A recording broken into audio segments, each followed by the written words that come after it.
Well, everyone, this is Dr. Dan from Calvary Baptist Church with your 2-minute drill. We're switching gears. I'm kind of answering the question, who is Jesus? And so really over the next several weeks, we're going to be looking at Jesus in His own word, in His own words. A few weeks ago, I heard a speaker say, when Jesus says, "Here's who I am," we probably ought to take Him seriously. And so one of the questions that people ask is, who is Jesus? Well, we're going to look at Jesus in His own words. In the book of John, there are several times where Jesus uses this phrase, ego eimi, which is a Greek way of saying I am.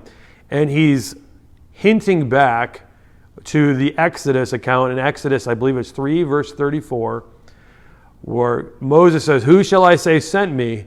And God has this awkwardly sounding grammatical statement. "Tell him, I am has sent you." Well, if you were going to say it in Greek, you would say it ego eimi. Eventually, the people pick up on the fact that He is saying that He is God.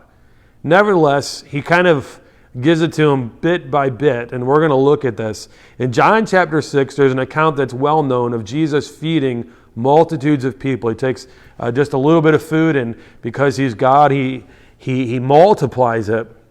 And so even though He has done this sign, and people are really curious, who is He? Is He the Messiah? Who is this guy? And so they ask Him, to do a sign, and it's like, hey, I just fed thousands of people with just a little bit of bread and fish.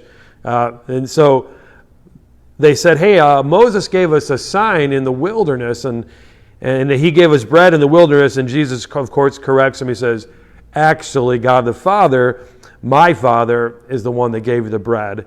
And then in verse 35, Jesus says this, "I am the bread of life." Jesus told them, "No one who comes to me will ever be hungry, and no one who believes in me will ever be thirsty again."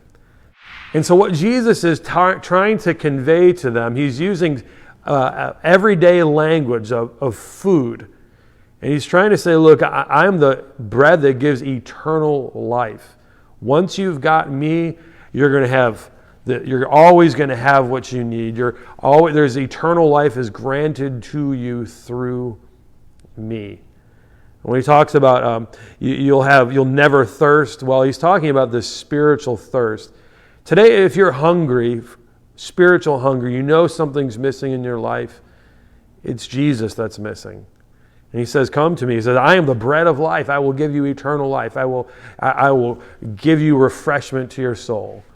And so Jesus says, I am the bread of life, and in Him is eternal life. Until next time, may God richly bless you.